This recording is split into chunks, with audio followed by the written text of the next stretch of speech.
Muy buenas tardes, bueno, muy buenos días aún a quienes se han sumado a esta jornada, el tercer día del Congreso Internacional de ExpoMin 2025. Vamos a dar paso al segundo panel de esta mañana sobre permisos y regulaciones para los proyectos mineros. Para iniciar esta conversación, contaremos con la presentación de Francisco Safie, coordinador de regulación del Ministerio de Hacienda de Chile.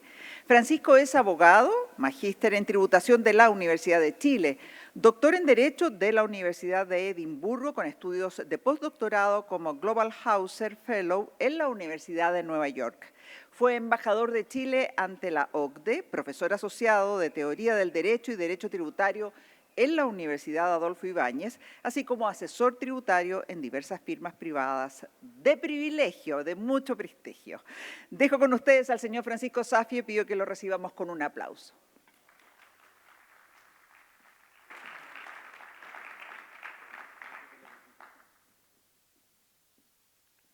Gracias por la presentación.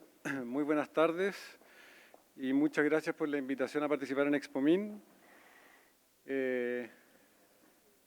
El título de la presentación es Buena regulación para un crecimiento económico de calidad, que a mi juicio es una forma más amplia de entender, o de la manera en que yo entiendo por lo menos el título preliminar del programa Minería y Permisos.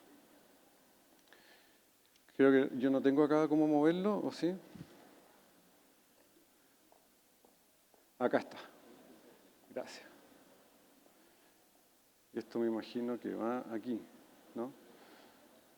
Acá. Ahí está. Este es el esquema de la presentación. La presentación tiene 4 partes. En la primera quiero realizar una muy breve descripción de la función de la Coordinación de Regulación Económica del Ministerio de Hacienda. En la segunda me voy a referir a la teoría de la regulación para resaltar la importancia de la calidad de la regulación más que su eliminación. En la tercera voy a resaltar algunas medidas prácticas, esto es, las distintas iniciativas que ha presentado y materializado el gobierno en la materia, y las cuales yo creo que van a ser de interés de ustedes. Y en la cuarta y última parte voy a dejar planteadas algunas propuestas o desafíos pendientes para el futuro. Si hay 3 ideas claves con las que ustedes me gustaría que se fueran de esta presentación son las siguientes. La primera es la importancia que tiene la regulación para el crecimiento económico de calidad. Regulación y crecimiento van de la mano, a mi juicio. En segundo lugar, cuáles son aquellas medidas del gobierno en materia regulatoria que se han estado implementando. Y en tercer lugar, la importancia que tiene la buena regulación y en particular un proyecto de ley que a mi juicio ha sido priorizado recientemente y que a mi juicio tiene una importancia esencial en la materia que estamos tratando, que es el proyecto de ley de Agencia de Calidad de las Políticas Públicas. ¿Qué hace la Coordinación de Regulación Económica? Este es el primer punto de la presentación. La Coordinación de Regulación Económica asesora al Ministro de Hacienda en materias de regulación y el impacto que éstas tienen en el diseño de las políticas públicas, incluyendo la elaboración de proyectos de ley, las reformas a la legislación existente y la reglamentación respectiva. También realizamos estudios sobre la relación entre la regulación, la productividad y el crecimiento económico. Y además, en lo que yo creo que es de interés esencial de ustedes, damos seguimiento a materias regulatorias que son levantadas al Ministerio de Hacienda por distintos actores económicos.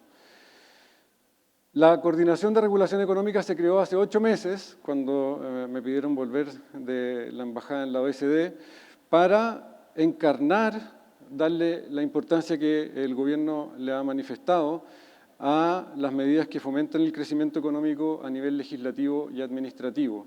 Son 8 meses en los cuales hemos participado en distintos proyectos de ley, tales como la ley de subsidio eléctrico, la ley de marco de autorizaciones sectoriales, la ley de patrimonio cultural, el reglamento de excavaciones, las concesiones marítimas, además de otras actividades que hemos desarrollado en el Ministerio, como son el Gabinete de Procrecimiento y Empleo, el Comité de Ministros para la Sustentabilidad y el Cambio Climático, y además, ahora último, representamos al Ministerio de Hacienda en el diseño de la Estrategia Nacional de Minerales Críticos Estratégicos. Eso es la presentación de la Coordinación de Regulación Económica. Y quiero partir la parte teórica con una definición, que no voy a leer, pero es una regulación estándar, una definición estándar de regulación, y que a mi juicio destaca dos cuestiones que son esenciales, ¿no? Primero, que la regulación busca resolver problemas o riesgos colectivos, ¿sí?, mediante decisiones de la autoridad que en general se ejercen a través de mecanismos de monitoreo, de exigencia de información o orientadas a modificar el comportamiento de distintos agentes de mercado. Es por eso, por este hecho de que busca resolver problemas que existen con independencia de la regulación, que es difícil imaginarse un escenario en el cual no haya regulación, que no exista regulación. Esto es importante para lo que quiero mostrar después. Los fines de la regulación en general son tres. La regulación económica, que es aquella que en general conocemos para corregir fallas de mercado, como son los monopolios naturales, las externalidades negativas, la información asimétrica o el problema de los bienes públicos, utilizando ciertas herramientas como el establecimiento de precios, obligaciones de acceso o regular las condiciones de entrada a una industria particular. Da forma a un mercado, ¿no? La idea es regular para acercarse a un óptimo de bienestar desde el punto de vista de un mercado ideal. La regulación social es aquella que se refiere a la regulación que va habitualmente más allá de la regulación económica y puede involucrar a más de un sector, preocupándose de establecer estándares valiosos desde un punto de vista social, tales como son el área medioambiental, la salud, la seguridad, los mercados financieros, etc. Acá, en esta área en particular, es relevante ponderar la importancia que tienen los estándares y permisos exigidos para la protección de los bienes sociales que se consideran relevantes, con la afectación de los mercados y la sobrecarga regulatoria que afecta el crecimiento económico. Finalmente está la regulación procedimental o de gobernanza, que a mi juicio es quizá hoy día nuestro problema esencial, que es aquella que se refiere a la gobernanza que es adecuada para la regulación. En general incluye o se refiere a las actividades que desarrollan las agencias independientes o los órganos del Estado que establecen costos para los regulados. Se asocia con la exigencia de los permisos o llenado de formularios, como pueden ser las declaraciones de impuestos. A mi juicio es esta la dimensión que ha generado mayor discusión en Chile, tanto en términos del volumen de la regulación como de su aplicación a casos particulares cuando hablamos de permisos. La regulación en general tiene algunos bienes y males, ¿no? Los bienes de la regulación son aquellos que permiten tener mercados abiertos que operan de manera adecuada, que facilitan o propenden a un crecimiento económico, abren nuevos mercados y protegen ciertos bienes sociales. ¿Cuál es la conclusión de esto? Una buena regulación acarrea bienestar económico y social. En contra de la regulación, y esto es parte de las discusiones que hemos tenido, está el problema de la captura de las agencias, la regulación excesiva, las distorsiones de mercado, la falta de inversión que esto acarrea y al final del día eso implica costos económicos y sociales que debemos proteger o ante los cuales nos debemos proteger. ¿Qué es la buena regulación ahora? Estoy yendo un poco rápido, pero esta es la manera, espero, de estar a los tiempos del WhatsApp y que no se aburran. ¿Qué es la buena regulación? La buena regulación es aquella regulación que es efectiva y eficiente. Estas dos cuestiones a veces nos olvidamos, pero es bien importante tenerla en consideración. La regulación es efectiva cuando logra los fines sociales que establece el gobierno para las autoridades regulatorias y es eficiente cuando logra aquellos fines sociales que están establecidos en la regulación al menor costo económico posible. Y acá tenemos costos directos, que son los costos propios de la administración del sistema regulatorio, o los costos indirectos o de cumplimiento, que son aquellos costos externos a las agencias regulatorias que recaen en los consumidores, como le gusta al mundo anglosajón llamar a los regulados, o los productores en términos de los costos económicos de cumplir con la regulación. Y en su caso, también, y esto es importante a veces en materia tributaria, los costos que implica eludir o evadir la regulación. Hay una forma de referirse a la calidad de la regulación que en general no nos preocupamos en el debate en Chile, pero a mi juicio es importante, como vamos a ver más adelante respecto de la Agencia de Calidad de las Políticas Públicas, que es la regulación o evaluar la regulación en términos de los criterios para la buena gobernanza de la regulación. Esto es esencial, a mi juicio, y como aparece ahí, hay tres valores, tres principios que se tienen que balancear de manera correcta, que son el accountability, la transparencia y la consistencia. Destaco la consistencia porque son las decisiones inconsistentes en la regulación las que minan la confianza pública en el sistema regulatorio. La inconsistencia, como todos ustedes bien saben y como nosotros sabemos que es un problema, acarrea incertidumbre para los inversionistas, aumentando los costos del capital y daña de manera seria la voluntad o interés en invertir. Puesto que la intervención política tiende a poner en riesgo la coherencia regulatoria y a veces los políticos pueden estar dispuestos a modificar las reglas para obtener ventajas de corto plazo, la consistencia es uno de los principales argumentos que se da en la teoría y en la práctica para tener un regulador independiente, un suprarregulador independiente. Esto también me importa destacarlo en términos teóricos. Cuando discutimos de regulación nos olvidamos que muchas veces la regulación permite el crecimiento económico. Esto lo vemos, por ejemplo, en el caso de la innovación. La regulación puede alterar los incentivos para innovar, teniendo consecuencias en el crecimiento. Esto es solo un ejemplo, ¿no? Así, por ejemplo, cuando regulamos áreas que implican innovación, los emprendedores pueden entrar en competencia generando formas de producción más eficientes y produciendo de mejor calidad. Las firmas pueden innovar para reducir la competencia de posibles rivales y al mismo tiempo los mercados laborales reaccionan a la competencia ajustando la fuerza de trabajo con el capital, haciéndola más productiva. Hay un estudio del Banco Mundial, yo sé que es un poco viejo, es del 2002, pero muestra que las prácticas, la construcción de prácticas regulatorias efectivas en países en desarrollo, como el nuestro, no es simplemente una cuestión de diseño de los instrumentos de regulación, sino que también incluye la calidad de las instituciones regulatorias que lo sostienen y su capacidad institucional.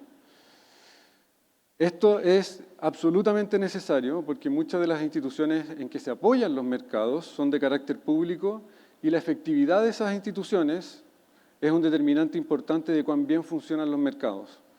La calidad de la gobernanza regulatoria afectará los resultados o outcomes regulatorios, los que a su vez puede esperarse que tengan impacto en el crecimiento económico. Esto nosotros lo estamos viendo al revés generalmente. Lo que vemos nosotros es una crítica al sistema regulatorio porque implica costos que afectan el crecimiento, pero lo que quiero mostrar es que también puede ser a la inversa, ¿no? La buena regulación puede permitir un mejor crecimiento económico y un crecimiento económico de calidad. Hay varios estudios, algunos están citados ahí, que confirman que hay una correlación entre buena regulación y mayor crecimiento económico. De esta manera existe un caso fuerte para una evaluación sistemática de los impactos positivos y negativos de cualquier propuesta o regulación existente o cambios regulatorios, ya sean económicos, medioambientales, sociales, incluyendo las consecuencias distributivas que tiene la regulación. Así se puede conseguir un desarrollo sostenible. Algunos de los gráficos o índices que muestran esta relación está el Doing Business, que correlaciona se correlaciona entre regulación e ingresos de los países. Está el tema de la regulación del mercado de productos en el estándar OECD, en el cual nosotros hemos mejorado desde 2018, donde estábamos muy por sobre o muy por bajo el promedio OCDE. Hoy día estamos justo en el promedio, en el 2024. Y finalmente vemos acá un problema que tenemos y que es evidente y que nos estamos haciendo cargo, que es el problema del sistema de permisos, que es considerablemente más engorroso que el promedio de las economías de la OECD, y aquí estamos bastante mal y con necesidad de mejorar urgentemente. Todo esto, y con esto ya voy a terminar la parte teórica, así que todavía aguanten un poquito, todo esto es importante porque, como decía al principio, al menos yo soy de aquellos que cree que es muy difícil eliminar el Estado administrativo. Este no es solo un problema de Chile, es un problema global. La eliminación del Estado administrativo, la famosa eliminación de toda la regulación, es muy difícil, dado los fines de la regulación a los que hacía referencia al principio. Entonces, por muchos males que nosotros identifiquemos con la regulación, el Estado tiene una responsabilidad en proteger a los ciudadanos respecto de algunos de los riesgos o males que produce la vida moderna. La cuestión que es crítica, entonces, es, en primer lugar, cómo determinar cuándo y en qué casos usar políticas regulatorias coercitivas Y en segundo lugar, cómo estructurar la aplicación de la regulación en áreas en que se maximice su potencial para generar beneficios sociales, minimizando los costos y manteniendo la legitimidad política. Y acá tengo subrayado algo que yo creo que es bien importante, porque en todo caso, más allá de la conveniencia de tener o eliminar regulación ex ante, que es lo que estamos discutiendo nosotros tradicionalmente en Chile, hay un peor escenario. Si siempre vamos a tener necesidad de regulación, el peor escenario sería que ésta quede entregada a alternativas de regulación ex post que se resuelven en sede judicial. En otras palabras, la alternativa a que los deberes de comportamiento dependan de un set de permisos para operar y los contornos que esos permisos establezcan es que la definición de esos deberes quede entregada a la reparación de daños mediante litigios particulares, creando la posibilidad de que los tribunales establezcan políticas públicas en cada una de las materias relevantes, generando mayor incerteza y costos a las empresas. Ese es un mal que tenemos que evitar. Terminada la parte teórica, vamos ahora a la parte práctica. ¿Qué ha hecho el gobierno o qué medidas ha tomado el gobierno en la materia? Y acá yo distingo entre las tres fines de la regulación. En términos de regulación económica, el gobierno ha, en el caso que se aplica a la minería y que es importante destacar, ha creado el royalty a la minería o se reguló finalmente el royalty a la minería, la Estrategia Nacional del Litio. Yo sé que esto va a dar espacio a discusión, lo podemos discutir, pero quiero por lo menos plantearlo en estos términos, ¿no? Luego está la regulación social, con la actualización de la Política Nacional de Relaves, el impulso del hidrógeno verde y las normas de carbono neutralidad, y una norma que creo que es importante también en términos sociales, que es la regla sobre mujeres u obligatoriedad de cantidad de mujeres en directorios. Ahora, en cuanto a regulación y gobernanza, les podrá llamar la atención, pero en base a lo que ya había dicho antes teóricamente, acá es donde yo clasifico la mayoría de las medidas que ha adoptado el gobierno. Medidas legislativas. La Ley Marco de Autorizaciones Sectoriales, la reforma del Sistema de Evaluación de Impacto Ambiental, las concesiones marítimas, la Ley de Patrimonios Culturales y el proyecto de Agencia de Calidad de las Políticas Públicas, al que voy a destinar mayor tiempo en esta presentación. Y en cuanto a medidas administrativas, está el Reglamento de Excavaciones, el Reglamento del CIA y el Gabinete de Procrecimiento y Empleo. Yo me quiero enfocar en algunas de las medidas que van a ser más relevantes para ustedes con un poco más de detalle. Yo sé que el ministro Marcel las mencionó ayer, pero yo las quiero ver o destacar algunos de estos elementos con más profundidad. En el caso de las concesiones marítimas, dando cuerpo a una demanda fuerte, diría yo, del empresariado, se traspasaron las facultades desde el Ministerio de Defensa al Ministerio de Bienes Nacionales. Yo sé que esto ha sido polémico porque el Ministerio de Defensa frente a esta amenaza se puso las pilas y vemos ahí algún problema de agencias que después se van resolviendo. Va a mantener, para evitar problemas de fiscalización, estas competencias en Directemar, moderniza el sistema de permisos, porque da rango legal a varias cuestiones reglamentarias que hoy día estaban en la legislación, dando mayor certeza a los titulares de la concesión y estableciendo algunas regulaciones especiales en temas de acuicultura y desaladoras. La Ley de Patrimonio Cultural, por su parte, tiene cambios bien importantes. En primer lugar, saca el monopolio de la titularidad de los permisos a los arqueólogos, dándose la posibilidad de que lo puedan pedir los titulares de los proyectos, ya sean personas naturales o jurídicas. Esto es un cambio, a mi juicio, esencial. Se establecen nuevas definiciones para dar mayor certeza, y hay una definición que también es relevante, que es la definición de patrimonio arqueológico y paleontológico, para hacerlas más certeras, dando espacios temporales y dando espacios de valor como criterios para su definición. ¿Cuál es la gracia de esto? Va a reconocer expresamente que no todo lo que se encuentre es patrimonio, el famoso ejemplo de la tapita de Coca-Cola, etcétera, etcétera, evitando la intervención de la autoridad encargada de los patrimonios ante cualquier tipo de hallazgo. Y finalmente voy a destacar, además de la disminución de los plazos a un máximo de 60 días, que las autorizaciones van a pasar del Consejo de Monumentos Nacionales a las direcciones regionales del Servicio Nacional de los Patrimonios Culturales. ¿Qué ventaja tiene esto? Se ha criticado que el Consejo de Monumentos Nacionales va a aumentar en número de miembros, pero se le saca la competencia para que sean las direcciones regionales las que decidan, ya que funcionan con mayor habitualidad, dando mayor agilidad a la entrega de los permisos. El nuevo reglamento sobre intervenciones arqueológicas y paleontológicas, y esto muy rápido, ¿Qué es lo que pasa? Mientras se tramita legislativamente, uno puede tomar una medida administrativa de la reforma del reglamento. Y el reglamento, en esta reforma, lo que hace es recoger los principales lineamientos del proyecto de ley de manera a asegurar dos vías en las cuales se pueda mejorar la regulación en esta materia. La modificación del reglamento del CDA, todos sabemos que últimamente ha causado algo de discusión, pero hay un problema con la tramitación de la reforma del CDA que está muy lenta, y la modificación del reglamento lo que busca hacer es agilizar también esas medidas, modificando las tipologías de ingreso para que menos proyectos tengan que ir al sistema de evaluación ambiental, y se regula una nueva hipótesis de modificación de proyecto o actividad con RCA vigente para que no tengan que entrar los proyectos que ya tienen RCA vigente al sistema. Una medida administrativa que ha sido poco destacada, diría yo, es el Gabinete de Procrecimiento y Empleo. Hasta ahora el Gabinete de Procrecimiento y Empleo tiene estas cifras. Se ha dedicado a facilitar destrabando inversiones a nivel regional, inversiones por un total de 82.000 millones de dólares, se han viabilizado 253 proyectos, se han resuelto 475 gestiones administrativas y ha habido un porcentaje de avance de los casos que se han presentado del 78%.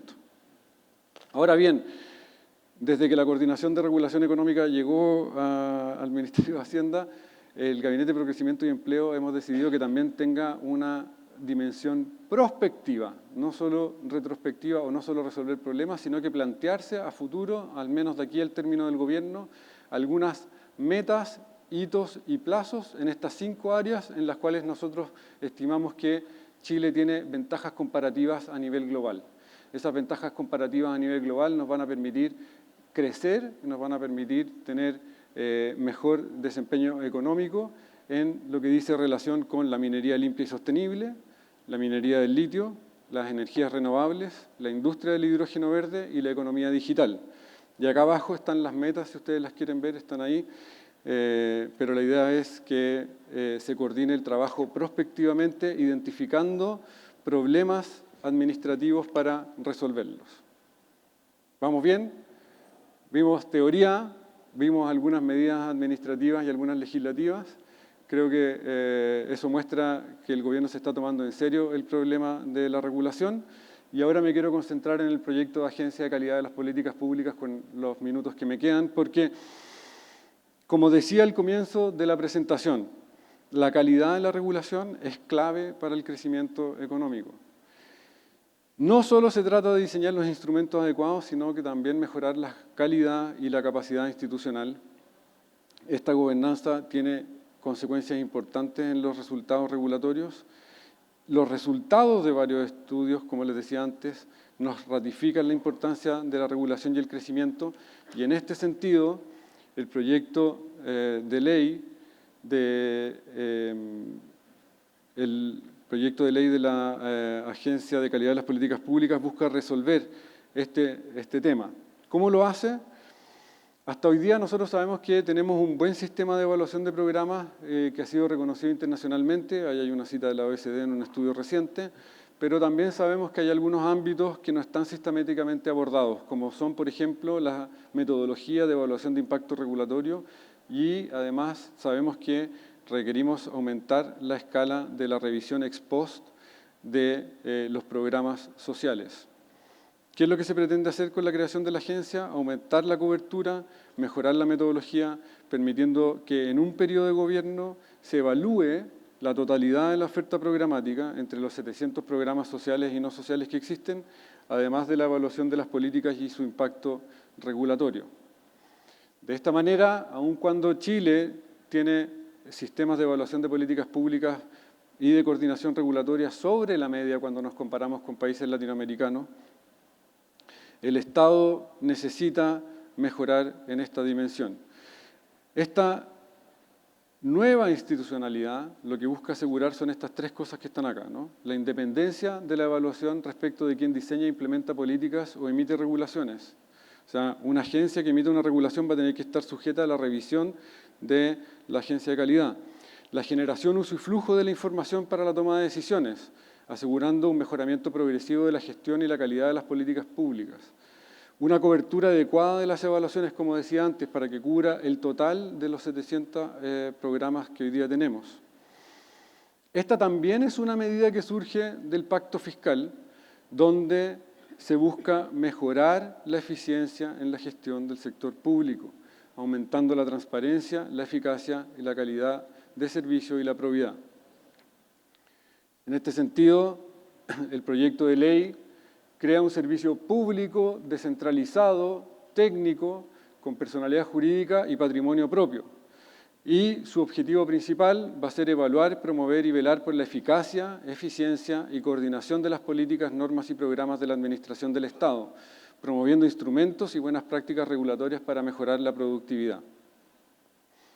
El proyecto de ley viene a materializar un compromiso y un diagnóstico de sucesivas administraciones, pero que, a pesar de ese diagnóstico, como ven ustedes ahí, que existe desde el año 2006, no se había materializado hasta la fecha, lo que evidentemente es un avance importante. Perdonen que dedique tiempo en detalle a esto, pero se le ha hecho poca publicidad a la Agencia de Calidad de las Políticas Públicas y, como ustedes ven, a mí me interesa hacerle harta publicidad. Son 5 las principales funciones que nosotros destacamos. La principal es la evaluación ex ante y ex post. La agencia, en términos de evaluación ex ante, va a formular directrices para estandarizar los procedimientos técnicos de evaluación de programas, los que deberán ser considerados por el Ministerio de Desarrollo Social y Familia y la DIPRES, que hoy día son los que hacen la evaluación ex ante de programas. La evaluación ex post, que hoy día está en DIPRES, pasa a la agencia, guiado por un plan anual de evaluación coordinado con los ministros de Hacienda, Minecon, Ministerio de Desarrollo Social y Familia y la Comisión Mixta de Presupuestos del Congreso Nacional. Esto yo sé que a los que no han trabajado en el Estado no les llama mucho la atención, pero quitarle poder a la DIPRES es un gran cambio, ¿sí? Tercero, buenas prácticas regulatorias y evaluación de impacto regulatorio. La idea va a ser ejercer funciones rectoras, fijar estándares, guías, metodologías y procedimientos que se van a aplicar a toda la administración del Estado. En cuarto lugar, va a realizar recomendaciones de problemas públicos y productividad. Hoy día estos están en la Comisión Nacional de Evaluación y Productividad, la que también va a ser absorbida por la Agencia de Calidad de las Políticas Públicas. O sea, lo que estamos viendo es que la Agencia de Calidad de las Políticas Públicas no va a implicar necesariamente mayores gastos, no se preocupen por eso, porque lo que hace es una reorganización de DIPRES y de la Comisión Nacional de Evaluación y Productividad, absorbiéndolas para que tengan estas funciones. Y finalmente va a solicitar a los órganos de la Administración del Estado la información y antecedentes para cumplir con sus funciones, lo que incluye al Banco Central, la DIPRES, Impuestos Internos, la Comisión del Mercado Financiero, el INE, entre otros, lo que va a ser y es fundamental para reforzar el rol coordinador que va a tener la agencia. Esta es su gobernanza. Lo que hemos visto en el derecho comparado es que las agencias de calidad de las políticas públicas que existen funcionan cuando están lo más cerca posible al presidente de la República y al Ministerio de Hacienda, y eso fue lo que replicamos. Bajo la supervigilancia del presidente de la República y a través del Ministerio de Hacienda, la Agencia de la Calidad de las Políticas Públicas va a estar gobernada por un consejo de 5 personas, un presidente o presidenta, más 4 consejeras o consejeros, y abajo, como jefe de servicio, va a estar un director ejecutivo. Estos van a tener un periodo de 5 años renovable por una sola vez y van a ser elegidos conforme al procedimiento de alta dirección pública.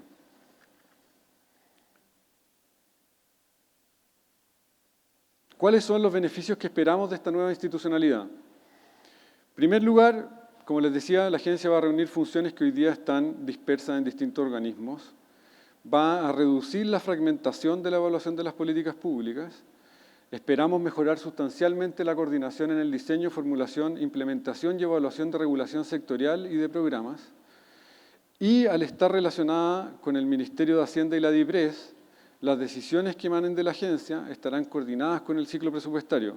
De nuevo, para los que no han sido parte del Estado, estar coordinado con el ciclo presupuestario es esencial, ¿no? Ese es el momento en el cual las evaluaciones pasan a tener peso, porque ahí es donde vienen, me imagino como en las empresas, a pedir aumento de sueldo las distintas áreas y es donde se logra ejercer el control. De esta manera, se espera reforzar el efecto y el impacto de las decisiones de la agencia en el resto de la administración. Acá, simplemente y a modo de resumen, algunas de las funciones que hoy día están en Desarrollo Social, la DIPRES, la SECPRES y MINECON y la CENEP, que van a pasar a estar en la Agencia de Calidad de las Políticas Públicas. Gracias hasta ahora por su paciencia, y con esto voy a estar terminando ya. ¿Por qué? Porque el proyecto de ley, ¿qué es lo que hace? Recoge lo que son las mejores experiencias a nivel comparado. La idea acá, y esto lo empezamos a trabajar cuando yo estaba embajador en la OECD, era ver cuál era la mejor experiencia comparada que ha habido en materia de agencias de evaluación de políticas públicas. La idea es tener una institución que cuente con el liderazgo y la alta capacidad técnica que esperamos tenga este servicio. Y los ejemplos que más sobresalen, o que hemos estado mirando, son Canadá, Estados Unidos y el Reino Unido. Está con nosotros la embajadora de Canadá, así que siempre son un ejemplo. Ahí está el Treasury Board Secretariat. En Estados Unidos está la Office of Management and Budget, la OMB, donde está dentro de una agencia que se llama OIRA. Y en el Reino Unido el Treasury Board. Estos son problemas que se repiten a nivel global. Yo creo que después vamos a tener espacio para verlo. Con eso termino la presentación. Hemos visto la coordinación de regulación económica, hemos visto la teoría de la regulación y la importancia de la buena regulación para el crecimiento económico, hemos visto las medidas que ha tomado el gobierno, tanto en términos legislativos como administrativos, y me concentré en la Agencia de Calidad de las Políticas Públicas. ¿Cuáles son algunas propuestas para terminar o desafíos pendientes? Y aquí me van a disculpar, pero hablo solo a título personal.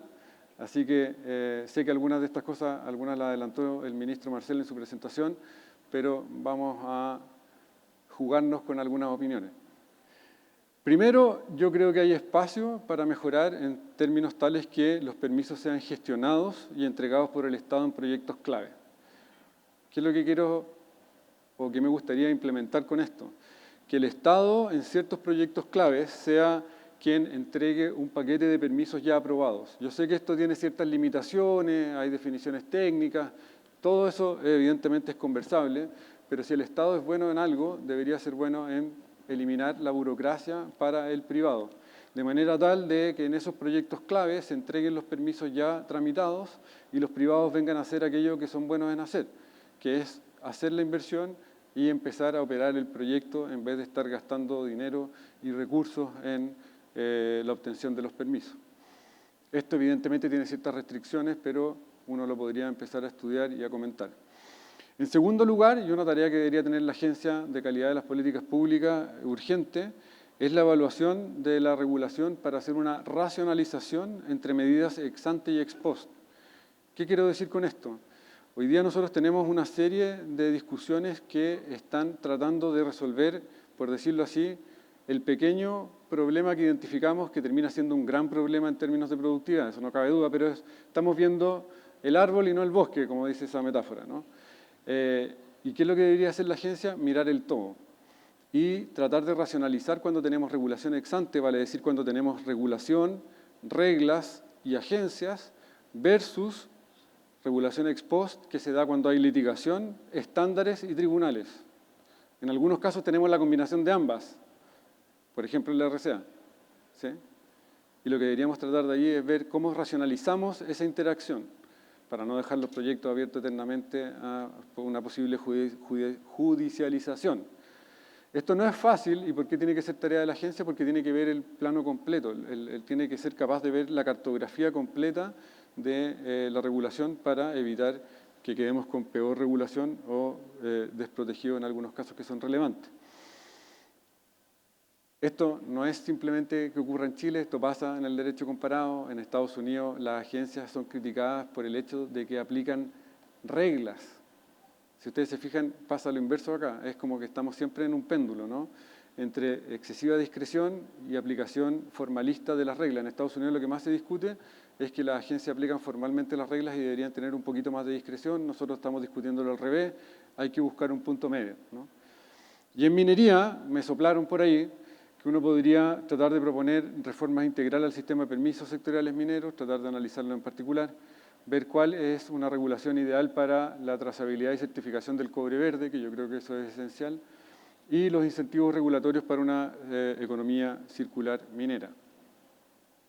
tres ideas claves con las que comencé, tres ideas claves con las que termino y espero que se lleven con ustedes. La importancia de la regulación para el crecimiento económico de calidad, las medidas que el gobierno está desarrollando en la materia y la importancia que tiene el proyecto de ley de Agencia de Calidad de las Políticas Públicas para que tengamos una buena regulación. Muchas gracias por su paciencia y su asistencia.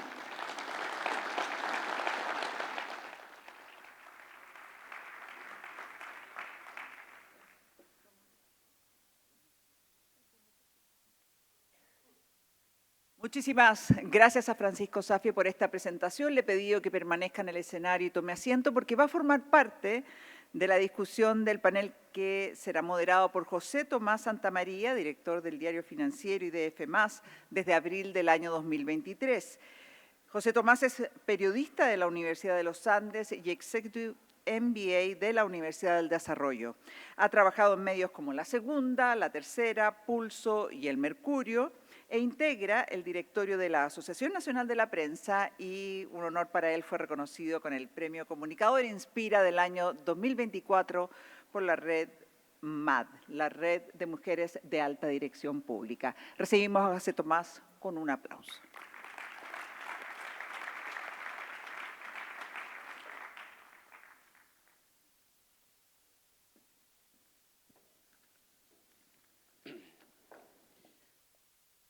Muchas gracias a todos, a Expomin, por la invitación. Quiero presentarles a las personas con las que vamos a compartir este panel de conversación.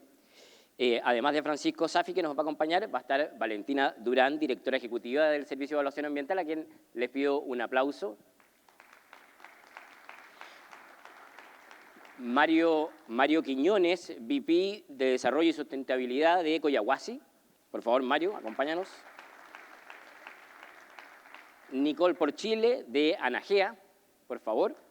Y Mario Larenas, Country Manager de Freeport Chile. Por favor, pasen todos.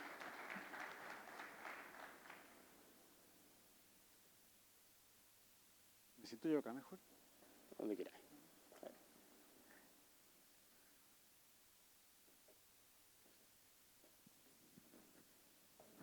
Donde quieran. Y en el centro. Perfecto. Perfecto. Bueno, muchas gracias. Este es un panel súper interesante que vamos a tener la oportunidad de escuchar una conversación en base también a lo que ha planteado Francisco en su exposición, pero que además tiene la particularidad que tiene a representantes del sector privado, de dos importantes empresas, los dos Mario, que nos acompañan, de Freeport y Collahuasi. Tiene el mundo de la consultoría con la Nicole y tiene a dos autoridades del Estado, Valentina en el Servicio de Evaluación Ambiental y también a Francisco como representante del Ministerio de Hacienda. Digamos que están todas las patas de la mesa aquí y la idea es que tengamos una conversación respecto de este tema que tanto preocupa, que ya está claramente identificado y está presente incluso en las campañas electorales, presidenciales, y que tengamos una conversación bien transparente entre el sector privado y los representantes del Estado. Yo quisiera partir con una reflexión inicial, quisiera partir contigo, Mario Larenas, y una reflexión inicial en base a todo lo que nos comentaba Francisco. Mencionó distintas cosas que está haciendo el gobierno en torno a esto. Dijo una frase así como que el gobierno se está tomando en serio el tema de la regulación y hizo especial hincapié, por supuesto, en la Agencia de la Calidad de las Políticas Públicas. ¿Cuál es tu primera reflexión, tú como líder de Freeport, cuál es tu primera reflexión respecto del problema de los permisos en Chile y de los contenidos que planteó Francisco? Bueno, muchas gracias, José Tomás. Gracias también a Expomin por la invitación. Pues, tiendo a ponerme medio parlanchín cuando me hacen este tipo de preguntas. Aquí te callamos, no te preocupes. Así que ahí con toda confianza. Bueno, yo creo que es muy interesante lo que comentaba Francisco, porque no solamente fuimos al qué y al cómo, sino que también hubo una revisión teórica de lo que está detrás de los permisos. Y eso es interesante porque los permisos no es mera burocracia, sino que lo que pretenden es resguardar bienes jurídicos que a todos nos importan. Y por lo tanto también con ese marco teórico se le da la trascendencia que tienen que tener los permisos. Y por obvio que parezca, la empresa a la cual yo represento, y creo hablar también a nombre, digamos, de nuestro rubro, no pretende que no haya regulación. Creemos firmemente que tiene que existir regulación, pero como el mismo Francisco dijo, esa regulación tiene que ser eficiente y tiene que ser efectiva. Y cuando hablamos de efectiva, tú hablabas de que tiene que lograr los fines que estableció el Estado, pero también tiene que ser eficiente en el sentido de encontrar el punto de equilibrio en que esa regulación sea no solamente resguarde bienes jurídicos, sino que sea un habilitador del negocio. Y ese punto de equilibrio, que en términos abstractos suena tan fácil, no es nada fácil conseguirlo, pero sí hay que propender a eso. De un tiempo a esta parte, las empresas mineras tienen un genuino compromiso con lo que es la sustentabilidad, que aparte de ser una bonita palabra que lo es, realmente hemos dado cuenta a través de la participación de distintas instancias de lo importante que es. Y creo que muchas veces cuando uno ve en el pasado ciertas empresas o ciertos rubros que trataron de aprovechar ciertos vacíos jurídicos, digamos, de prácticas, etcétera, ese tipo de prácticas han envejecido mal, en lo que está tan en boga hoy en día, que es como el presentismo histórico. Eso significa que al final nosotros también como empresas, aparte de la regulación, tenemos que tener presente que el día de mañana la ciudadanía, las autoridades y todo van a evaluar con los ojos de ese momento lo que ocurrió en el pasado, y eso también tiene que ser un principio rector para lo que es la regulación. La consistencia también, fundamental, y eso está íntimamente ligado a la Agencia de Calidad de Políticas Públicas que tú comentabas. Uno entiende que un gobierno que está en la parte final de su mandato tiene que poner foco, como todos tenemos que poner foco en la vida, las empresas, las personas. Y a mí me parece que si hay una ficha de las varias que hay que poner, precisamente a mí me hace sentido que sea esta agencia, porque es transversal respecto a toda la administración pública y porque no solamente, si entendí bien, Francisco, lo que trata, digamos, es tener mejor regulación, sino que también mejores prácticas. Nosotros los chilenos, por la tradición que tenemos, tendemos a pensar de que todo se resuelve con una ley. Y creo que existen sobrados ejemplos de que eso no es así.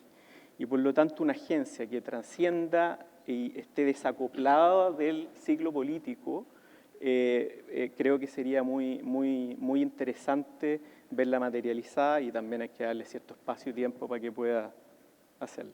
Mario decía que una regulación debiera ser eficiente y efectiva, ¿cierto? Nicole, tú llevas hartos años acompañando evaluaciones de proyectos, ¿cierto? Y por lo tanto tienes ese registro histórico, digamos, de cómo ha funcionado el sistema o cómo funciona hoy día. Entonces, vamos a los números. ¿Cómo ves hoy día tú? ¿Cuál es tu reflexión respecto de cómo funciona hoy este tema? Ya, ¿me escuchan? A ver. ¿Ahí me escuchan? Ahí sí, ahí sí. Bueno, gracias José Tomás, gracias a todos. Efectivamente yo comparto lo que dice el coordinador de que no necesitamos más regulación, necesitamos regulaciones que de alguna manera gestionen los riesgos y también nos frenen las oportunidades. Y en ese sentido, respondiendo a tu pregunta, yo creo que es importante destacar una paradoja en Chile.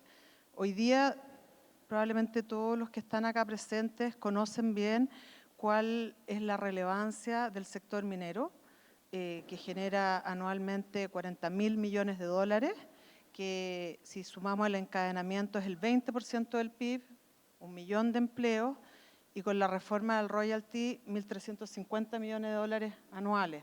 O sea, es relevante no solo para el sector minero, sino también para Chile. Y cuando, por otro lado, revisamos qué es lo que está pasando con las inversiones mineras aprobadas ambientalmente, se genera una paradoja. ¿Por qué quiero hablar de esas inversiones? Porque los inversionistas saben muy bien que cuando uno obtiene una RCA, eso es lo que activa la decisión de inversión. Los permisos todos son súper importantes, hay que gestionarlos, pero lo que es determinante es la RCA.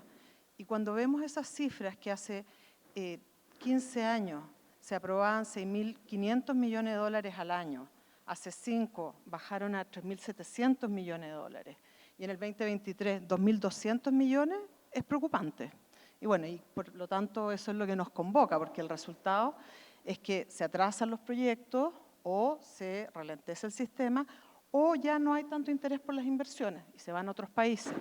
Por lo tanto, yo creo que es importante tener claro que no se necesita más regulación, sino que se necesita una regulación que gestione los riesgos y que a su vez no frene las oportunidades. Yo creo que eso es importante. Directora, siguiendo el punto que planteaba Nicole, hace 15 años mencionó, eran 6.000 millones de dólares, hoy día son 2.000 millones de dólares. ¿Cómo se hace cargo también de ese proceso que se ve, por lo mismo que menciona Nicole, supera este gobierno, digamos, porque son 15 años de distancia, pero efectivamente es una tendencia que no sé de qué manera usted se hace cargo desde el Servicio de Evaluación Ambiental? Bueno, primero muchas gracias por la invitación, es un honor estar aquí. Me parece importante aclarar un punto. Cuando hablamos de, es como mañoso cuando se dice los proyectos que se aprueban, porque no ha bajado, el CIA es un termómetro, ¿no es cierto?, de las expectativas de inversión. No ha bajado la tasa de aprobación de proyectos, se ha mantenido más o menos regular. Los proyectos que llegan a ser calificados, aproximadamente un 95% es aprobado. Eso puede subir un poco. El 95% de los proyectos de los proyectos que llegan a ser calificados son aprobados. Por lo tanto, los proyectos que llegan finalmente a la situación de ser calificados, eso se mantiene. Entonces, no es que se rechacen más proyectos, eso es importante. No, yo sé que no lo has dicho, pero cuando se habla de los proyectos aprobados, a veces se cree que se están rechazando más proyectos. Yo creo que es importante eso dejarlo claro, ¿no es cierto? Entonces, ¿cuál es el problema? ¿Se están presentando no, menos? El CIA de alguna forma es un termómetro de la inversión. Ahora, algunos datos comparativos, ¿no es cierto? Durante el actual gobierno del presidente Boric han ingresado al sistema de evaluación de impacto ambiental 26.700 y tantos millones de dólares en proyectos mineros, lo que es muy similar al tercer año de lo que se llevaba ya en el segundo gobierno de la presidenta Bachelet y en el segundo gobierno del presidente Piñera. En cuanto a los montos de inversión aprobados, 19.000 y tantos millones de dólares en el gobierno de la presidenta Bachelet, 16.300 en el gobierno del presidente Piñera y ya llevamos 12.200 en el actual gobierno. Eso como simplemente para dar algunas indicaciones, no se puede atribuir necesariamente a la gestión del servicio, ni mucho menos, el número de proyectos aprobados, pero creo que es algo importante, así como también me importa siempre aclarar, por ejemplo, que el servicio cumple siempre con los plazos de evaluación. El mundo acá minero que tramita proyectos lo sabe, pero también es algo que creo que es relevante aclarar. Quisiera también comentar, no sé si me das permiso, sí, José Tomás, ¿no es cierto?, comentar la excelente exposición de Francisco, porque hay un punto que me parece muy relevante cuando hablamos de regulación, y tú lo mencionaste muy bien, Francisco, que es el tema de la confianza. ¿No es cierto? Cuando hay inconsistencia, eso genera desconfianza. Y eso es lo que estamos tratando y trabajando cuando en el servicio nos planteamos como desafío de esta gestión, asegurar una evaluación técnica de excelencia justamente para cuidar la confianza que debe existir en todos los actores, por cierto, en quienes invierten, pero también en la ciudadanía que espera, como parte de una regulación eficaz, que el servicio y toda la institucionalidad pública, ¿no es cierto?, cuide aquellos bienes jurídicos que están detrás de todos los permisos que se obtienen. Entonces, hemos asumido algunos compromisos, incluso en la mesa del royalty que se mencionó recién, porque estamos trabajando reduciendo nuestro espacio de discrecionalidad, ¿no es cierto? Cada vez que sacamos una guía o un documento técnico para la evaluación, lo que estamos haciendo es intentar ser más predecibles en conjunto con todos los otros servicios que participan de la evaluación. Y también hemos estado tratando y escuchando las distintas voces y lo que se comentaba, por ejemplo, en toda la mesa de royalty en que estuvimos trabajando en el Ministerio de Hacienda hace un par de años, ordenando también la forma en que se aplican la vigencia de estas guías y estos criterios de evaluación. Eso por dar algunos ejemplos de los esfuerzos de gestión que hacemos en el servicio. Mario, en el caso de ustedes de Collahuasi, ¿cuál ha sido la experiencia que han tenido en la tramitación de permisos? Ustedes hoy día están en el desarrollo ya de un proyecto que tiene una RCA hace ya un tiempo. Y contrastarlo con un aspecto, digamos, no por el ánimo de generar conflicto, sino que solamente de ir armando el diálogo. La directora decía que el SEA cumple con los plazos. Entonces, me gustaría saber cómo fue la experiencia de ustedes en sacar esa RCA y en el desarrollo de este proyecto en particular. Ok. Buenas tardes. Gracias también por la invitación y también es un honor compartir con ustedes este momento. No voy a contradecir a la directora. Yo creo que tiene toda la razón. Tiene toda la razón. Y durante este proyecto, es un proyecto que bordea los 4.000 millones de dólares. Esperamos comenzar su operación a partir del próximo año, 2026. Y durante ese periodo, desde la obtención de la RCA del 2021 y la elaboración del estudio de impacto ambiental del 2017, han pasado 9 años, o van a pasar 9 años, desde que yo le hice la promesa de negocio al accionista, y no comparto mucho la decisión de inversión se obtiene con la RCA, porque yo le hice una promesa de negocio al accionista cuando le pedí autorización para elaborar el estudio de impacto ambiental, y donde yo sociabilizo con autoridades, con comunidades y genero expectativas, no solamente de aporte de valor al accionista, sino que a las comunidades y también al gobierno, porque hay una promesa de impuestos que está detrás de ese permiso. Durante todo ese periodo, en esos 9 años, 3 RCA aprobadas. Entonces, vuelvo a darle el punto, directora. En ese periodo, por supuesto, tenemos varios aprendizajes. Hay que incorporar, una vez que comencemos la operación, tenemos que pagar la inversión que prometimos. Devolverle al accionista esa inversión y que nos debería tomar alrededor de 3 años. En total estamos hablando de 12 años, desde que yo hice la promesa hasta que le devuelvo el capital y ese accionista o todos los stakeholders, ¿cierto?, empiezan a recibir el beneficio de ese proyecto.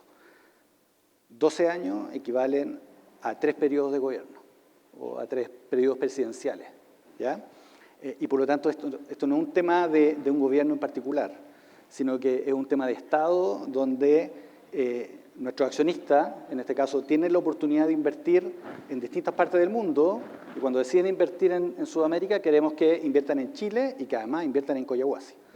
Entonces, ese es principalmente el gran desafío, el aprendizaje interno. Hay muchas cosas que nosotros podemos hacer mejor también, que facilitan el entendimiento, evitar las repeticiones. Estas 3 RCA obedecen también a ese aprendizaje. Ingeniería inmadura, y que después, durante el periodo de construcción, resulta que hago gastos adicionales al Estado también y a los servicios de declaraciones de ajustes.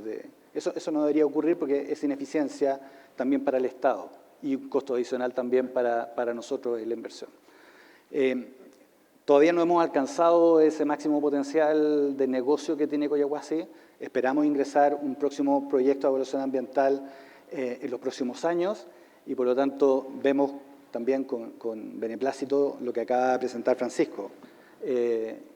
La regulación nos permite capturar financiamiento internacional. Una buena regulación también da confianza en consorcios de bancos que son capaces de invertir en minería en Chile, que son inversiones cuantiosas. Tú lo decías, el SEA cumple los plazos, pero también han sido 9 años. Francisco, el problema entonces quizás no está en los plazos que están determinados, sino que en la forma en cómo se procesan, que se entran, se retiran, o los plazos que son muy extendidos. Te quería preguntar una reflexión respecto de eso que tú has analizado, cómo funciona el sistema, y también preguntarte si existe algún modelo internacional en el cual uno se pueda fijar, algún país o algún modelo que uno dijera, este es un país en donde esto funciona bien y es donde nosotros debiéramos apuntar. Bueno, gracias José Tomás por la pregunta, gracias de nuevo por la invitación y por creer que desde la Coordinación de Regulación Económica tenemos algo interesante que decir, así que agradecido por eso. Primero, lo que nosotros hemos estado viendo es que efectivamente, como decía la directora Durán, el SEA cumple los plazos, pero hay, y también como decían los Marios, hay ciertos temas en los cuales muchas veces ingresan proyectos, salen proyectos, se arma una discusión administrativa un poco más larga, los mismos interesados a veces modifican los proyectos en el camino o se van presentándose nuevas tecnologías que los van cambiando. Yo creo que ahí hay varias cosas que mirar, pero también hay que mirar qué es lo que pasa y esto siendo autocrítico del aparato estatal, porque esto va más allá del gobierno, yo creo que esto es bien importante, ¿no?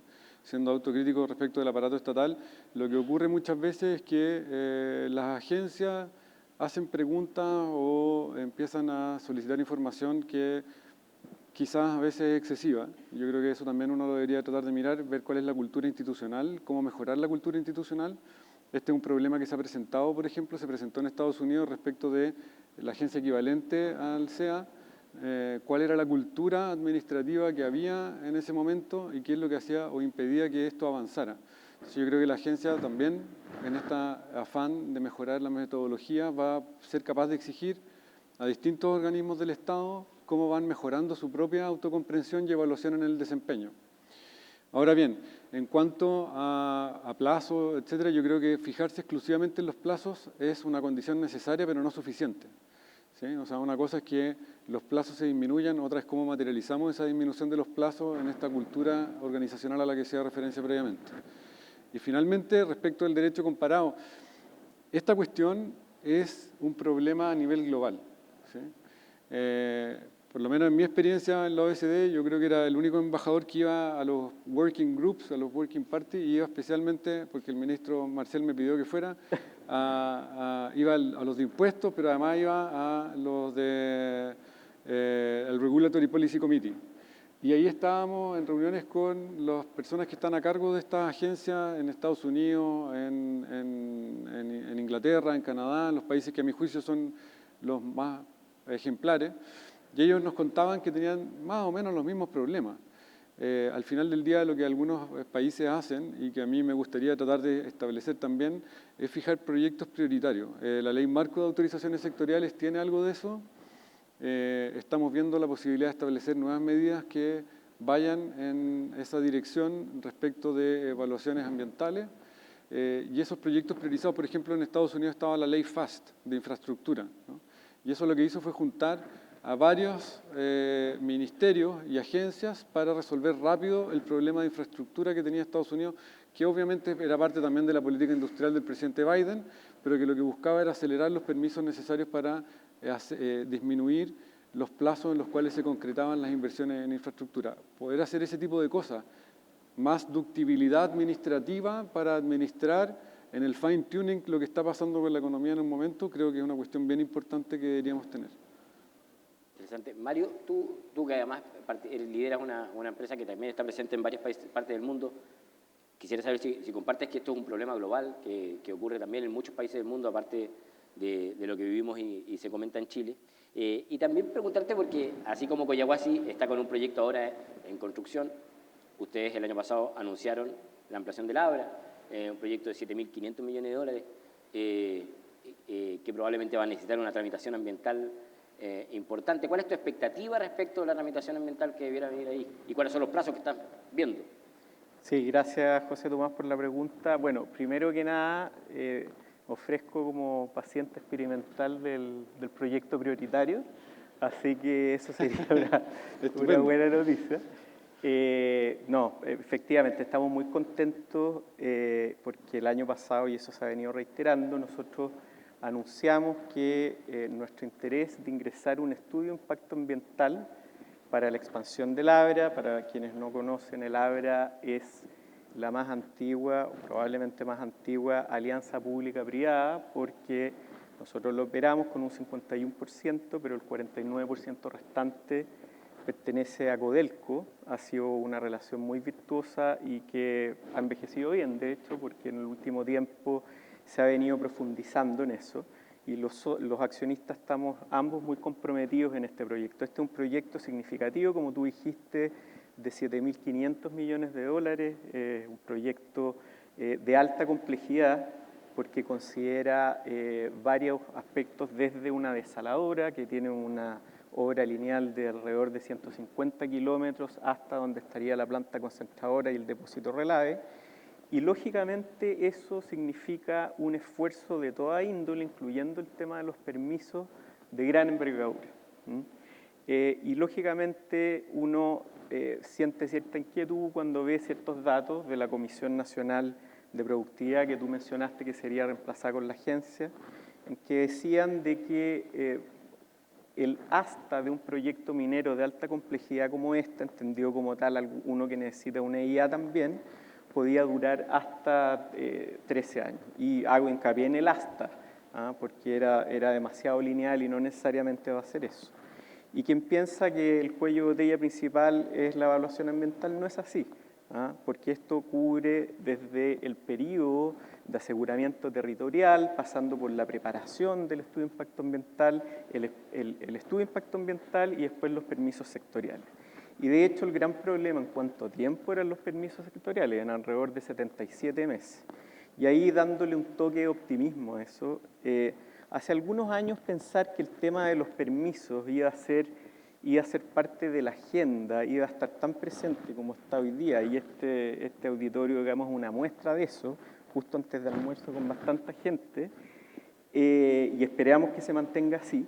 Es una buena noticia y de hecho la ley de permisos sectoriales, yo al menos tengo la expectativa de que salga prontamente, y eso está bastante bien orientada en ciertos aspectos que están alineados con lo de la consistencia que tú decías. Por lo tanto, nosotros también queremos ser optimistas, queremos creer que esa ley nos va a ayudar, pero también queremos creer que va a haber un cambio cultural y va a haber un cambio con una mirada de eficiencia y eficacia, como tú decías, en cuanto a la administración pública para ayudar, y también de parte, como decía Mario, de los titulares. Los titulares también tenemos un trabajo muy importante que hacer. Respecto a los otros países, efectivamente, este es un problema mundial. Y muchas veces cuando a mí me preguntan, oye, ¿en Chile se demora más o menos? Es una pregunta que es difícil de contestar. Según el World Economic Forum, sí, es más lento en Chile. Pero acá en realidad también hay que hacer un análisis cualitativo. Si tú te demoras más en determinada etapa y esa etapa es un habilitador para poder después ir más rápido y te permite una decisión de negocio mejor, la verdad es que te hayas demorado más en esa etapa no es tan significativo. Por lo tanto, lo que yo digo normalmente es que más que fijarse en los plazos, hay que fijarse en buenos ejemplos, en buenas prácticas, en buena institucionalidad de otros lados. Y una de ellas precisamente está por el lado de una aproximación temprana a las autoridades, de manera que ellas te puedan ir orientando y tú puedas hacer un instrumento lo más sólido posible. Algo de eso hemos venido viendo en el último tiempo, de parte del Servicio de Evaluación y otros organismos. Me callo. Directora, a propósito de lo que comentaba Mario y Francisco, y la mirada de Francisco también con algo de crítica también a cómo funciona el aparato estatal, y en particular a la cantidad de permisos, por ejemplo, que piden algunas agencias o el estándar que se piden. ¿Qué cosas se podrían hacer mejor concretamente o que usted ve y que usted observa en donde hay espacios de mejora que algunas podrán ser por ley, otras no, pero dónde usted ve que hay asuntos que el Estado podría mejorar? Muchas gracias. Antes quisiera destacar que se cumplieron 30 años el año pasado de la Ley 19.300, la Ley de Bases Generales del Medio Ambiente, y esa ley fue producto de consensos de Estado y también sus sucesivas reformas han sido producto de consensos de Estado asociados a la inserción de Chile en el comercio internacional y a su apuesta por el multilateralismo. Y creo que eso es algo importante destacar porque ha ido generando que tenemos hoy día un sistema de evaluación de impacto ambiental que es un activo y la minería que siempre mira, tiene horizontes largos, ¿no es cierto?, lo sabe muy bien. Así que eso es algo que quiero destacar y también la OCDE, tenemos a nuestro ex embajador acá, la OCDE también, nosotros nos sometimos voluntariamente a la evaluación de desempeño ambiental en el 2005 y hemos seguido también con consensos de Estado transversales, hemos seguido las recomendaciones que nos ha dado la OCDE, que nos ha dicho que tenemos que fortalecer la participación ciudadana en la evaluación de impacto ambiental y recientemente nos ha recomendado fortalecer el carácter técnico de la evaluación de impacto ambiental. Y bueno, en el proyecto de ley, que está con algunas dificultades, el proyecto de ley de reforma al CIA, a pesar de que hay materias en las que no se ha logrado todavía consenso, sí se ha logrado consenso en hacer más técnica la evaluación de impacto ambiental en el sentido de eliminar las comisiones de evaluación, de eliminar el comité de ministros, también algunas normas sobre cómo priorizar proyectos en algunas hipótesis determinadas, que es lo que se hablaba recién, y también normas para reforzar la rectoría técnica del servicio, también unificar los recursos de reclamación, que una dificultad, ¿no es cierto?, lo de la judicialización que se plantea por esta disparidad de formas de recursos. Ahora, en cuanto a tu pregunta de cómo mejorar, yo creo que a partir de esos consensos de Estado vemos espacios de mejora. Los gobiernos son muy cortos, ¿no es cierto? Esperamos, ojalá, poder lograr ese proyecto de ley, pero si no se avanza, hay ciertos consensos que se han ido construyendo y el gobierno, a partir de los distintos diagnósticos que han surgido, ha establecido ya un compromiso y una voluntad por tener una regulación más eficiente. Son importantes los plazos y hay consenso sobre la importancia de tener una regulación y sistema de otorgamiento de permisos más eficientes, sin que ello signifique de ningún modo, ¿no es cierto?, disminuir la protección ambiental, porque también la minería sabe muy bien que sin una adecuada protección ambiental no se puede avanzar y no se puede obtener la legitimidad que los procesos necesitan. Así que hay muchos espacios de mejora en lo que nos corresponde a nosotros, en reforzar la rectoría técnica del servicio. Nosotros estamos todos los días tomando distintas iniciativas de gestión, como por ejemplo emprendiendo la mayor modernización del sistema electrónico de evaluación de impacto ambiental. Tenemos una plataforma muy admirada en que ustedes pueden ver en línea, ¿no es cierto?, los expedientes de los proyectos, también de sus recursos, y eso siempre lo admiran, ¿no es cierto?, en otros países, como cualquier otro sistema de otorgamiento de permisos quisiera algo así. Aún así, nosotros estamos trabajando para modernizar, incorporar inteligencia artificial. Pronto se van a poder ver los resultados de la mejora en el sistema de información geográfico para poder ver ahí las distintas capas que se superponen. Así que estamos avanzando mucho en gestión y tenemos todavía muchos espacios de mejora. Hemos tenido el apoyo de Hacienda, no quiero ser injusta. Hacienda nos ha apoyado en la modernización, ahora siempre uno le pide más platita a la DIP, eso es algo que es inevitable. Gracias, directora. Sí. Nicole, bueno, lo decía la directora, el proyecto del servicio, de la reforma del servicio al sistema de evaluación de impacto ambiental ha sido más lento de lo que se esperaba. Hace poco se conoció, de hecho, que incluso salió de la lista de prioridades de Hacienda. Francisco nos tendrá que confirmar eso, pero así se conoció. Por lo tanto, se ve poco probable que salga.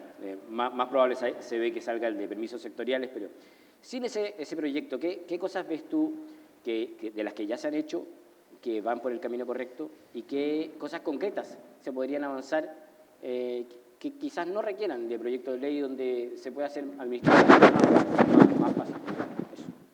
Eso. Súper. Antes quiero hacer un par de aclaraciones bien cortas. Cuando yo me refería a las cifras de inversión, es información pública, como dice Valentina, del CIA. Y esas son las aprobadas a través del CIA. Y también mencionamos cifras que son anunciadas, como por ejemplo el proyecto del Abra, que todavía no ingresa. Entonces, para que la gente no se confunda que los datos son distintos porque son cifras distintas. Yo me refería a las que se podía empezar a construir. Y lo otro que creo que también es importante, una aclaración que tiene que ver con los plazos. Efectivamente, los plazos de una IA y de una DIA se cumplen, legalmente se cumplen. Pero lo que sí está pasando, y también una tendencia de 10 años, porque esto no intento polemizar en estos 4 años, que se han duplicado los plazos reales, o sea, desde que ingresa un proyecto hasta que obtiene... ¿Y eso por qué? Bueno, eso puede deberse a varias razones. Una, como decía Francisco, puede ser que el proyecto no estaba maduro, que cambió, o que aparecieron nuevas regulaciones o nuevas guías que efectivamente complejizan y el titular tiene que poner en hold la evaluación y pasan 6 meses y vuelve a ingresar. Eso está pasando mucho más. O sea, hay una tendencia en 10 años a duplicar los tiempos reales y también a duplicar los costos de elaboración de una IA. Esa era una aclaración. Y ahora cortito, y quisiera como poner una mirada positiva. Yo creo que en Chile tenemos una oportunidad histórica que ojalá podamos aprovecharla y que tiene que ver con el cambio climático, ¿no es cierto? La Agencia Internacional de Energía estima que se requieren al 2040 $800.000 millones a nivel global para minerales críticos y 250.000 serían solo para cobre. O sea, eso es una oportunidad. Y cómo Chile podemos atraer parte de esa inversión, yo creo que es un desafío que tenemos que tomar, no solo como sector, sino a nivel país. Y a mí se me ocurren algunas cosas que tal vez tiene que ver con la mirada de Francisco, que necesitamos hacer un plan para destrabar inversiones verdes o inversiones habilitadoras del cambio climático, como por ejemplo, como varios mencionaban, ¿no es cierto?, que una EIA para un proyecto minero puede demorar 8 a 10 años desde su ingeniería hasta su operación. También tenemos proyectos de parques eólicos, de líneas eléctricas. Entonces, yo creo que sería una muy buena idea tener un plan justamente de estas inversiones habilitadoras para no perdernos esa oportunidad. Y por último, y haciendo referencia a la reforma del SEA, yo creo que una muy buena noticia es lo que se está proponiendo en el reglamento, que es eliminar 15 PAS. Como conversábamos, más goma y menos lápiz, es bueno poder simplificar. No hay que tenerle temor a que esto va a ir en contra del medio ambiente, yo creo que tiene que ver con la burocracia. Y también lo que tiene que ver con la reforma, yo quiero destacar justamente que se fortalezca el SEA. Yo creo que es muy importante. Yo creo que hay que poner principal foco en las direcciones regionales, sobre todo que se está proponiendo que un proyecto de billones de dólares sea aprobado por una persona que es el director regional. Tenemos que tener las capacidades allá, tenemos que estar seguros de que esas capacidades están antes de que eso se implemente para que sea exitoso. Y bueno, no quiero alargarme más con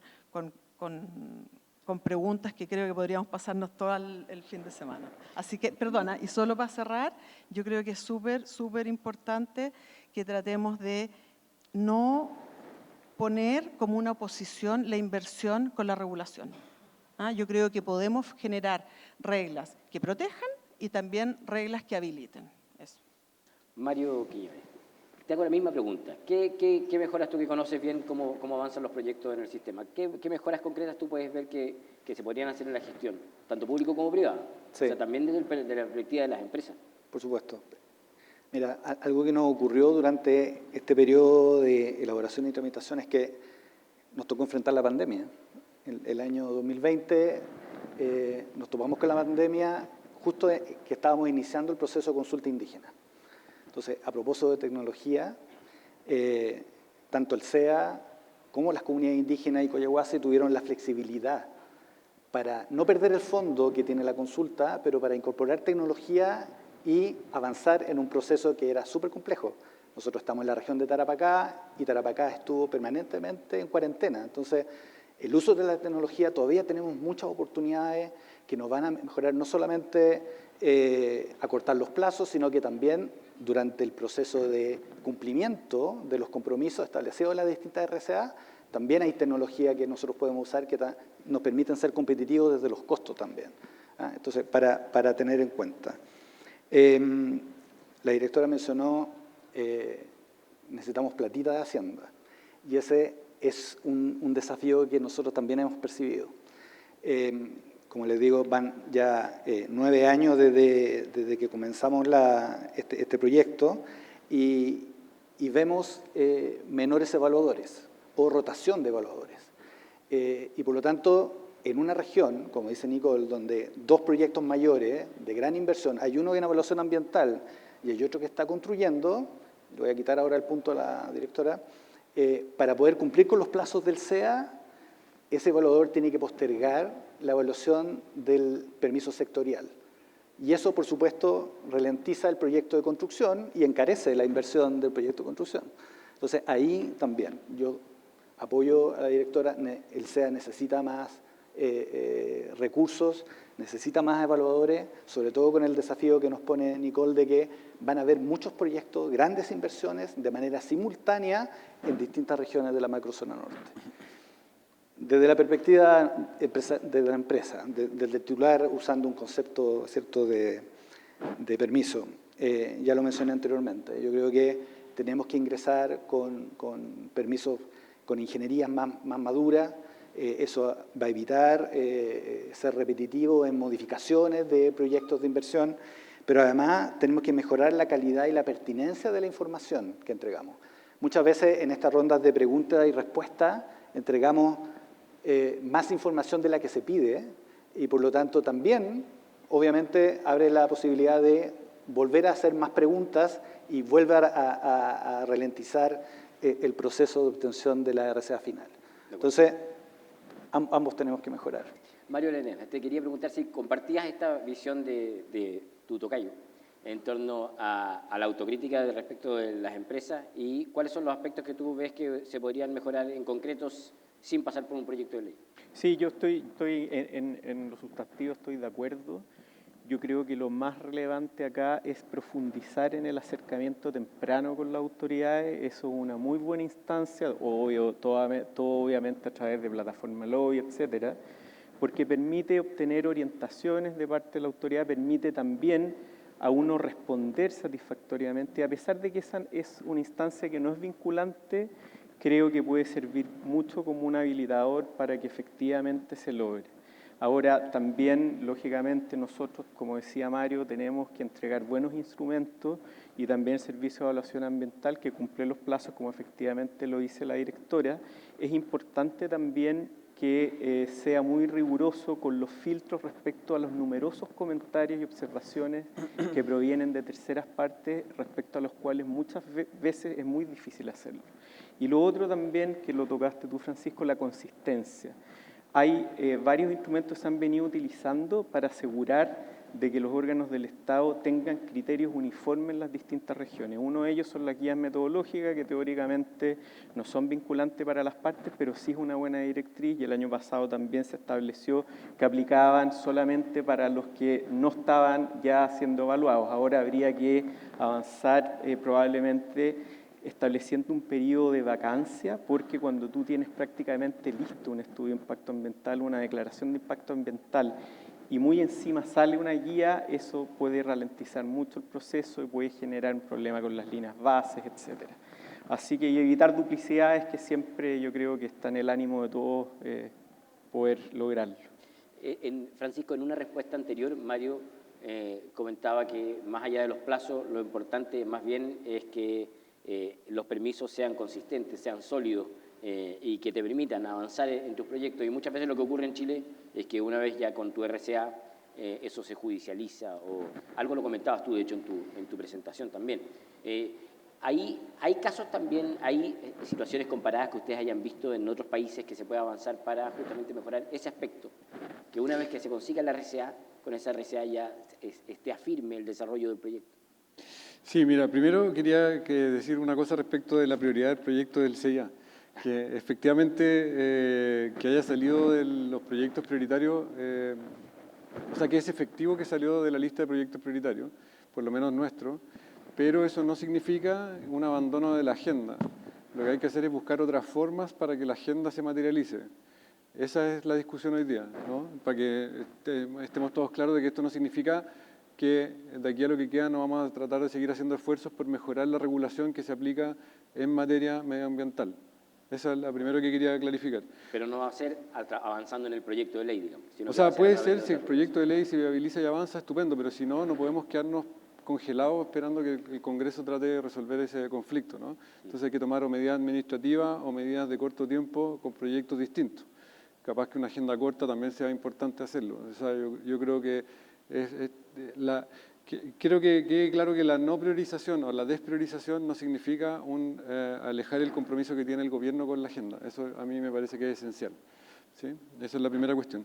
Ahora, respecto de la pregunta directamente, estamos estudiando casos, hemos visto casos equivalentes porque sabemos que es un problema y estamos buscando fórmulas que estamos tratando de proponer. El ministro Marcel lo mencionó en su presentación ayer, acá en la mañana, que una de las cuestiones que estamos estudiando, y en eso estamos a cargo nosotros, por lo menos por el lado de Hacienda, es buscar alternativas que nos permitan solidificar la RCA y evitar judicializaciones ex post, que muchas veces podrían tener otros mecanismos de protección de los mismos derechos que se intentan proteger a través de esa judicialización. O sea, ¿qué es lo que quiero decir?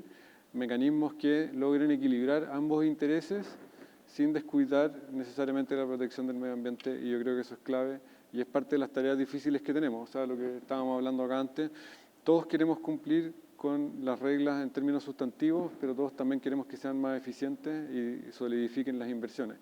En ese sentido hay que buscar una herramienta que sirva a esos fines y en eso estamos trabajando.